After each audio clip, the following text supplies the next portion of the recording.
तो हेलो, कैसे हो आप लोग। तो स्वैलो डे स्टार के नेक्स्ट नोवेल के एपिसोड नंबर 326 में आपका स्वागत है। तो चलिए शुरू करते हैं, लेकिन इससे पहले अगर आपने मेरे चैनल को सब्सक्राइब नहीं किया तो सब्सक्राइब करके बेल आइकन दबाना ना भूलें। तो जैसा कि हमने पिछले एपिसोड में देखा कि लू फैंग को सिटी लीडर की तरफ से कई सारे गिफ्ट्स मिले होते हैं, उनमें से सुहू विंग्स होते हैं और वो बहुत बड़ा ट्रेस होता है। अब यहाँ पे लू फैंग को दिखाया जाता है जो कि उस बीस्ट गॉड रन और यूनिवर्स लाइन को पढ़ लेता है।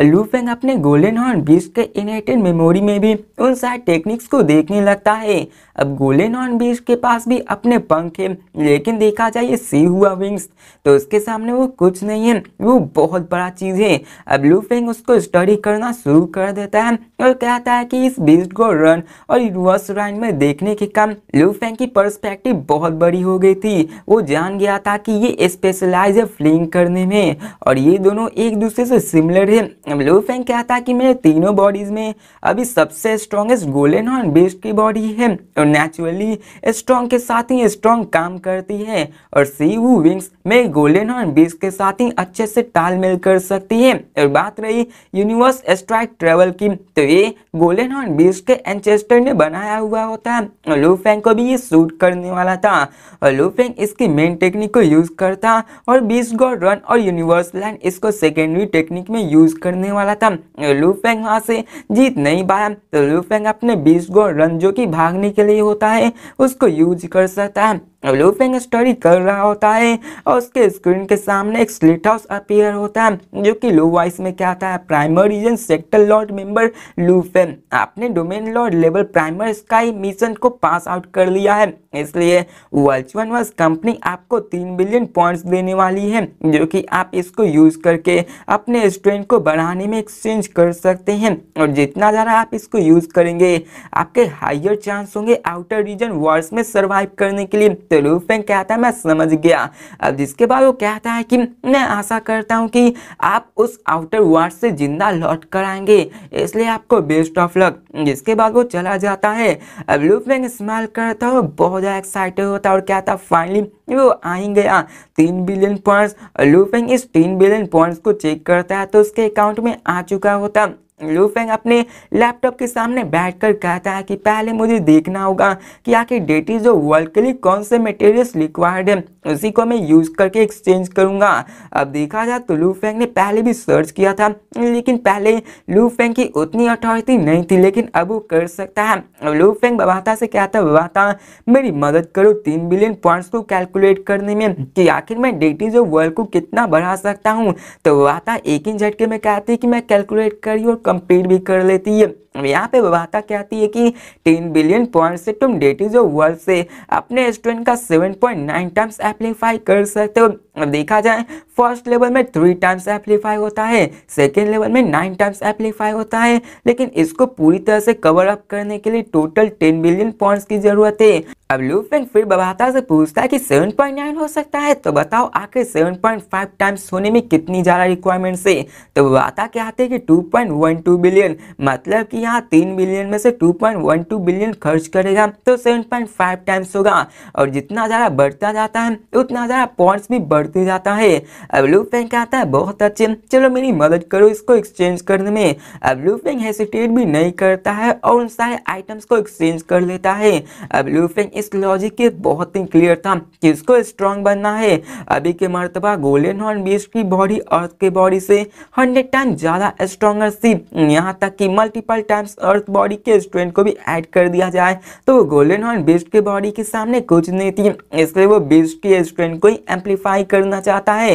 अब लू फेंग उसको एक्सचेंज सक्सेसफुल कर लेता है और लू फेंग का टोटल 2.12 बिलियन पॉइंट्स घट जाता है और जो मटेरियल होने वाले हैं वो लू फेंग को प्राइमर के उस सिटी में 6 महीनों में मिल जाने वाले हैं। अब यहाँ पे बबाता वो सारी चीजें लू फेंग को बताती है। यहाँ पे हमें दिखाया जाता है बबाता को जो कहती है कि डैम 2.12 बिलियन पॉइंट्स, और तुम्हारे साथ तो ह्यूज डिस्काउंट भी है। अगर ये कैश होता तो तुम्हारा 5 बिलियन मिक्स्ड एलिमेंट्स भी यहाँ काम नहीं देने वाला था। इतना ये काफी है कि पुअर एम्पर लेवल अनडाइन को भी बैंकक्रप्ट बनाने के लिए। तो ये सुनकर लू फेंग हंसने लगता, जिसके बाद वो बाकी सारे इंफॉर्मेशन को सर्च करता है कि आखिर अपने क्लाउड कॉर्नर वाइन को कैसे इवॉल्व कराया जाए, स्टार ईटिंग प्लांट और बग क्लैन क्वीन को कैसे अनडाइन बिंग बनाया जाए। अभी ये दोनों प्लांट को ब्रेक थ्रू कराना बहुत ही नेसेसरी है, लेकिन इसकी प्राइस भी बहुत ज़्यादा हाई होने वाली है। और लू फेंग अगर प्राइस भी लगा देता है तो यहाँ पे लू फेंग के पास कोई गारंटी नहीं है कि वो 100% सक्सीड हो जाएगा।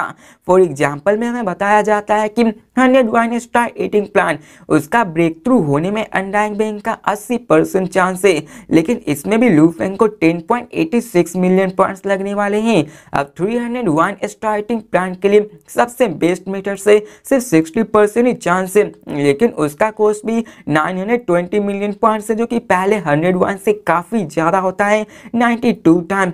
वहीं पे बात करें 1000 वाइन स्टार ईटिंग प्लांट की, तो उसका मेथड भी करेंगे बेस्ट से तो उसका सिर्फ 30% चांस होता है, जो कि बहुत ही कम है, और उसका कॉस्ट तो बहुत ज़्यादा हाई है, लगभग 1.20 बिलियन पॉइंट्स, जो कि बहुत ज़्यादा होता है। और जितना ऊंचा हम लोग जाएंगे उतनी टेरिफाइंग कॉस्ट हो जाएगी।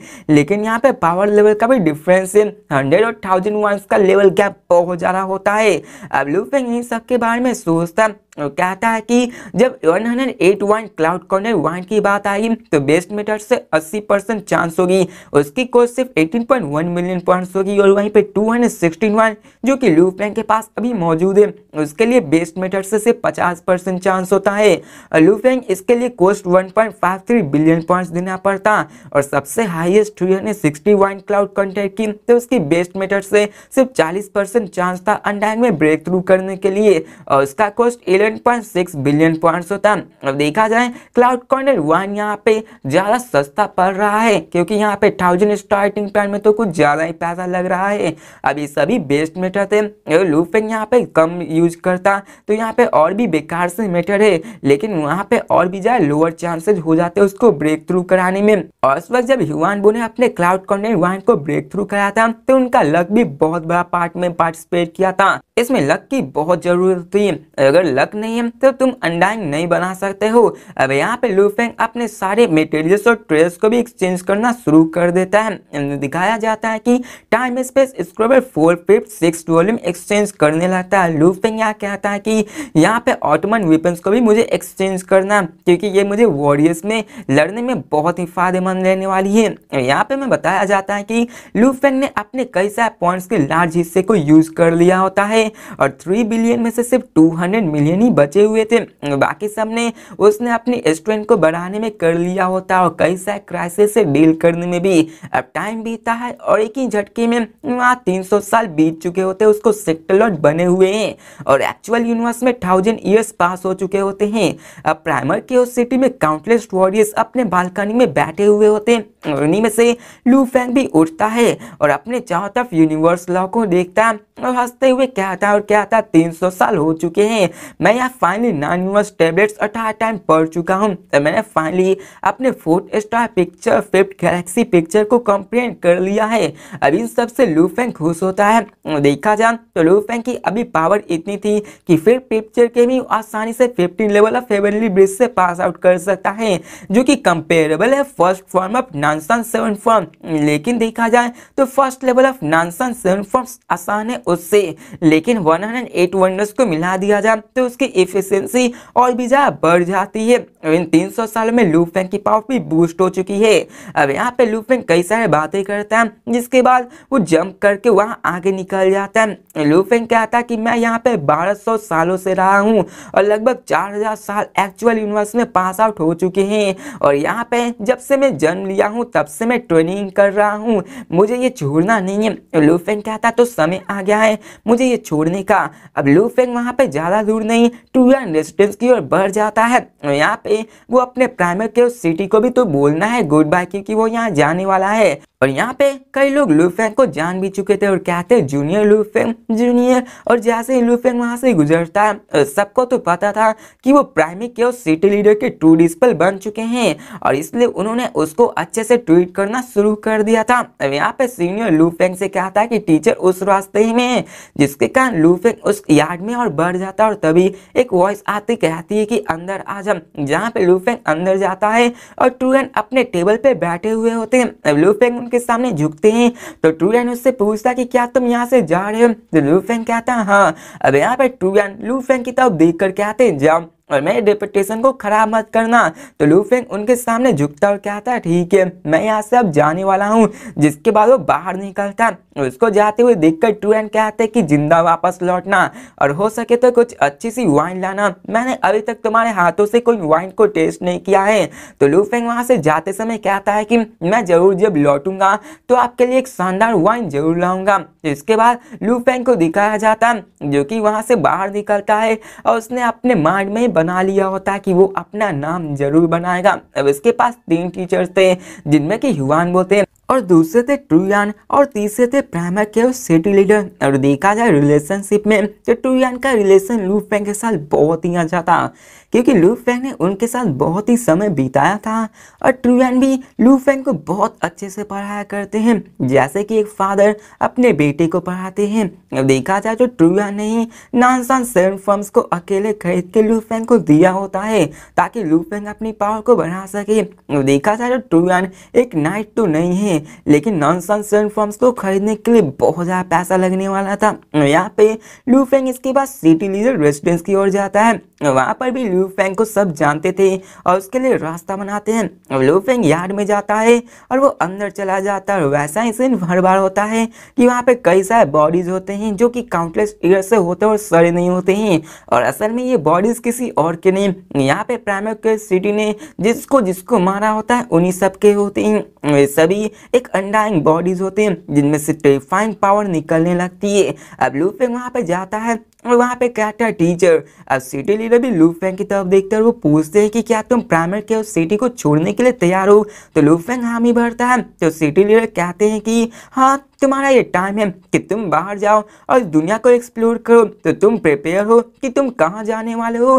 तुम्हारे पास 2 रास्ते हैं कि तुम यूनिवर्स सीक्रेट रीजन में जा सकते हो या फिर आउटर रीजन वॉर्स में जा सकते हो। तो लू फेंग कहता है कि मैं आउटर रीजन वॉर्स में जाना चाहता हूँ। यहाँ पे देखा जाए सेक्टर लॉर्ड को अपनी लाइफ एंड डेथ ट्रेनिंग में जाना पड़ता है जो कि वर्चुअल वर्स कंपनी का एक लॉन्ग टाइम ट्रेडिशन होता है। और समझ लो कि universe secret region outer region ऐसा होता है जहाँ पे चारों तरफ लड़ाइयाँ ही लड़ाइयाँ होती है और जो भी सरवाइव करता है वो बहुत ज़्यादा पावरफुल माना जाता है। वहाँ पे सबको एक कंट्रीब्यूशन पॉइंट्स देता आता है जो कि लोगों को जो कि एनिमी होते हैं उनको मारने पे मिलता है और जब कोई इसे फुलफिल कर लेता है तभी उसका मिशन कंप्लीट होता है, फिर से वो प्राइमरी केओस सिटी में वापस आ जा सकता है। अब यहाँ पे लाइफ और डेथ ट्रेनिंग 2 भागों में पता हुआ है। पहला तो आउटर रीजन वॉर और दूसरा था सीक्रेट रीजन। अब दोनों जगह बहुत ज्यादा डेंजरस है। आउटर रीजन वॉर्स ऐसा है जहाँ पे रेसेस बैटल किया करते हैं और वहाँ पे कई सारे वॉरियर्स छुपे भी हो सकते हैं और कई जगह हो सकते हैं कि वहाँ पे आर्मी के साथ ही तुम पे अटैक कर दिया जाए या हो सकता है कोई कमजोर तुम पे गलती से अटैक कर पाता। अब देखा जाए तो ये लू फेंग पे निर्भर करता है उसका लक क्या है। अगर लू फेंग के वहाँ एम्पायर लेवल के यहाँ पे कई सारे ग्रुप्स मिलके अटैक कर दे तो लू फेंग का क्या ही बचना, वो तो मारा जाएगा। अब यहाँ पे बात रही आउटर रीजन वॉर्स की और बात रही सीक्रेट रीजन की तो वो भी आउटर रीजन वॉर्स के ही जैसा है। जैसा कि लू फेंग के सीनियर केडी जो कि एक एब्सोल्यूट जीनियस माना जाता है वो भी यहाँ पे मारा गया था। अब यहाँ पे डेंजरस इतना ज्यादा होता है कि नाइट भी यहाँ पे मारे जाते हैं। सिटी लीडर लू फेंग से कहते कि तुम आउटर रीजन वॉर्स में जाना चाहते हो और वो कहते हैं कि वहां पे कई सारे रेसेस छुपे हुए होंगे और तुम में 2 डिस्पल हो और तुम यहाँ के 10 मिलियन इरास के रेयर जीनियस माने जाते हो और यहाँ पे काउंटलेस वॉरियर तुम्हें मारने का प्लान बनाए होंगे और जैसे ही तुम वहां जाओगे तो मुझे डर लगता है। तो लू फेंग स्माइल करते हुए कहता है कि मैं समझता हूँ, मुझे पता है कि बक क्लैन ने मुझ पे भी एक बार अटैक कर दिया था और उन्हें पता है कि मेरी रेपुटेशन बहुत ही बढ़ रही है। तो बात रही बक क्लैन की तो उन्होंने वुलोंग स्टार फील्ड में मुझ पे अटैक अटैक किया था और वो प्रोबेबली मुझे मारना चाहते हैं। तो हमें दिखाया जाता है सिटी लीडर को जो कहते हैं बग क्लैन, और दिखाया जाता है कि वो बहुत ही गुस्से में होते हैं और वहां पे चारों तरफ टेरिफाइंग एनर्जी निकलने लगती, पूरी की पूरी स्पेस ही हिलने लगती है। ये देखकर लू फेंग शॉक हो जाता है। लू फेंग ने कभी भी इतने सिटी लीडर को गुस्से में नहीं देखा होता है और वो साफ देख रहा होता है कि जैसे ही लू फेंग ने बग क्लैन का मेंशन किया है, सिटी लीडर बहुत ही गुस्से में आग बबूले हो चुके हैं, जैसा कि उनका कोई पर्सनली दुश्मनी हो। यहाँ पे हमें बताया जाता है सिटी लीडर से कि Ottoman race, demons, bug clans ये तीनों पाइनिकल रेसेस है हमारे टेरिटरी के बगल में, और ये तीनों, लेकिन ये सभी हमारे वॉर में आके सबको मारा करते हैं। और इन तीनों रेसेस में सबसे ज्यादा पापी बग क्लैन मॉन्स्टर होता है। यहाँ पर वो अपने बहुत ही नीचे मेथड्स को यूज किया करते हैं और वो कहते हैं कि तुम उनके नीचे मेथड से मारे भी जा सकते हो, इसलिए तुम्हें आउटर यूनिवर्स में केयरफुल रहना होगा। तो लू फेंग कहता है यस टीचर, जिसके बाद सिटी लीडर कहते हैं कि तुम्हें संभल कर रहना होगा क्योंकि केरी जो तुम्हारे सीनियर थे वो भी उनके हाथों मारे गए थे। उनकी स्ट्रेंथ, उनकी सेल्फ प्रिजर्वेशन मेथड्स वो सभी बहुत ज्यादा आगे हो चुकी है। तुमने सिर्फ अभी 3 बिलियन पॉइंट्स को ही यूज किया है, उसे मिला है, और तुमने इससे लार्ज अमाउंट ऑफ आइटम्स को भी खरीदा है। और देखा जाए तो सेक्टर प्राइमरी स्काई माउंटेन के पास 100 बिलियन पॉइंट्स होना चाहिए, जो कि तुम्हारे 12 से बहुत ज्यादा हो जाता है, और जिनके पास भी ये होता है वो भी आउटर रीजन में जाके मारे जाते हैं। तो लू फेंग सुख होते कहता है कि मैं समझता हूँ। देखा जाए तो यहाँ पे कई सारे टेक्निक्स और मेथड से, और लास्ट बार वहाँ पे हुआनबो और बबाता भी बताई होती है कि कैसे वो एक वॉरियर के हाथों मारे गए थे। लू फेंग खुद को वार्न करता है कि कभी खुद पे प्राउड मत महसूस करना, क्योंकि जैसे ही वो केयरफुल होगा वो अपनी जान से हाथ धो बैठेगा। अब यहाँ पे सिटी लीडर वापस पीछे मुड़ते हैं और वहाँ पे वास्ट लैंड ऑफ जहाँ पे काउंटलेस कॉर्प्सेस मौजूद होते हैं, उनके दिखा के कहते हैं कि यहाँ पर इंटर रेस वार्स बहुत ज्यादा ब्रूटल होते हैं और जो यहाँ सर्वाइव करते हैं वहाँ पे काउंटलेस एयर के वॉरियर्स भी मारे जाते हैं। और यहाँ पर जो ग्रूज होता है, जो कि झगड़ा होता है, वो आपसी झगड़ा और भी ज्यादा बढ़ने लगता है। और वो कहते हैं देखो ये सारी बॉडी, और लू फेंग वहां पे देखता तो वहां पे लाखों करोड़ों असंख्य बॉडीज पड़े हुए थे। कई तो 1000 किलोमीटर लंबे होते हैं, कई तो आधे मीटर से भी छोटे होते हैं, कई तो मेटल लाइफ फॉर्म्स होते हैं, कई तो एनर्जी लाइफ फॉर्म्स होते हैं, और इन सबके अलग अलग लेवल के होते हैं। कोई तो सीहू नाइट की जितना पावरफुल था और कोई तो बहुत ही कमजोर था। यहाँ पे हमें दिखाया जाता सिटी लीडर को जो कहते हैं ये सभी है जिसको मैंने पर्सनली मारा है, जस्ट मेरे को अकेले देख लूं, मैंने काउंटलेस अदर वॉरियर्स को मारा है। और देखा जाए तो उसका एक भाग भी नहीं है जो तुम देख रहे हो, कई तो ऐसे हैं जो कि एनर्जी रीपर से खाक बन चुके हैं। और वो कहते हैं ह्यूमैनिटी दूसरे रेसेस से नफरत करते हैं और दूसरे रेसेस भी ह्यूमैनिटी से नफरत करते हैं। और वो कहते हैं ये किसी को नहीं पता है क्या गलत है क्या सही है, कोई भी नहीं जानता कि कब किस वक्त गलत हो जाने वाला है। ये सिंपली सर्वाइवल का चीज है। जो वीक रेस है वो स्ट्रॉन्ग बनना चाहते हैं, जो स्ट्रॉन्ग है उन वीक रेसेस पे अपना कंट्रोल जमाना चाहते हैं और यहाँ पे उन्हें रोकना चाहते हैं। वो कहते हैं कि यहाँ पे जो लड़ाइयाँ होती है, जो कत्ले आम होती है, वो एंडलेस होती है। यहाँ पे तुम्हारे पास एबिलिटी होनी चाहिए तुम उसको आगे बढ़ाने के लिए। यहाँ तक कि मेरे पास एबिलिटी है कि मैं रिवाइव कर सकता हूँ, लेकिन इसकी रिवाइव की कॉस्ट भी बहुत ज्यादा है। अब लू फेंग ये सुनकर शॉक हो जाता है कि क्या रिवाइव, तो ये देखकर सिटी लीडर लू फेंग की तरफ देखते और कहते हैं यूनिवर्स मास्टर यहाँ के टाइम और स्पेस को भी कंट्रोल कर सकते हैं और नेचुरली उनमें इतना पावर होता है कि वो टाइम और स्पेस को रिवर्स कर सकते हैं। और वो कहते हैं कि यहाँ तक तुम मारे भी गए तो मैं तुम्हारे टाइम और स्पेस को तुम्हारे उस वक्त तक ले जाऊंगा जब तुम जिंदे होगे और मैं तुमको रिवाइव कर सकता हूँ। लेकिन देखा जाए तो इसके पीछे भी थ्योरी है, जितना ज्यादा कॉस्ट होगा उतना ज्यादा डेंजर भी ज्यादा हो जाएगा। वो कहते हैं कि एक सोल जो कि डिस्ट्रॉय हो चुका है उसको फिर से रिवाइव करना ये यूनिवर्सल लॉ के अगेंस्ट होता है, और जब भी तुम ऐसा करोगे तो तुम्हें यूनिवर्स के तरफ से एक बैक स्लैश मिलेगी जो कि तुम्हें हर्ट कर सकती है। और वो कहता है कि मैं यहाँ पे किसी भी ऑफिशियल लेवल अंडाइन या फिर ऑफिशियल लेवल एम्पर तक को रिवाइव कर सकता हूँ और यहाँ पे यूनिवर्सल लॉ के बैक स्लैश को अभी स्टैंड कर सकता हूँ। लेकिन देखा जाए अगर यहाँ पे मुझे एक नाइट को रिवाइव करना होगा जो कि बहुत ज़्यादा इंजर्ड होगा, या फिर हो सके यहाँ पे कोई पावरफुल नाइट जैसे कि जेल वुडू, अगर मैं उसको रिवाइव करूंगा तो यहाँ पे उसके बैक स्लैश से जो मुझे अटैक मिलेगा उससे मैं मर भी सकता हूँ। अगर अगर मैं यहाँ पे मरा तो यहाँ पे कोई भी ऐसा नहीं है जो मुझे रिवाइव कर पाएगा। अभी सुनकर लू फेंग शॉक हो जाता कि क्या। अब देखा जाए तो ये प्राइस बहुत ज्यादा टेरिफाइंग होती है, क्योंकि एक नाइट को रिवाइव करना प्राइमो के सिटी भी इसको सर्वाइव नहीं कर पाएंगे, और जीलू डो की पावर इतनी ज्यादा होती है और तो आपको पता ही है। अब यहाँ पे देखा जाए तो रिवर्सिंग टाइम एंड स्पेस ये सभी रिवाइव करना डेट को यहाँ पे यूनिवर्स लॉ से एक बैकस्लैश मिलता है, लेकिन ये सारे कई सारे फ्लॉज होते हैं इस हेवनली टेक्निक में जिसको वो समझा नहीं पाते और कहते कि मैं इसे शॉर्ट टाइम में नहीं एक्सप्लेन कर सकता हूँ। लेकिन यहाँ पे एक चीज है कि तुम मरोगे तो मैं तुम्हें फिर से वापस ला सकता हूँ, जैसा कि तुम्हारे सीनियर केडी थे, लेकिन वहां पर मेरे पास कोई भी रास्ता नहीं था उनको रिवाइव करने के लिए, क्योंकि वहां पे वो मुझे रोक रहे थे केडी को रिवाइव करने के लिए। तो लू फेंग कहते मैं समझ गया, जिसके बाद वो कहते याद रखो यहाँ पर सबसे मोस्ट इंपॉर्टेंट थिंग है कि तुम्हारे सोल को पोजेस न किया जा सके। कोई भी बंदा देखे ना तुम्हारे सोल को अपने अंदर कंट्रोल न करे, क्योंकि जब तुम किसी के सोल स्लेव बन जाओगे तो तुम्हारे पास कोई भी रास्ता नहीं होगा बचाने के लिए। तो लू फेंग भी ये सुनकर शॉक हो जाता है, और हाँ ये भी है क्योंकि जब कोई बंदा किसी का सोल स्लेव बन जाता है तो वहां पे उसका अंत हो जाता है।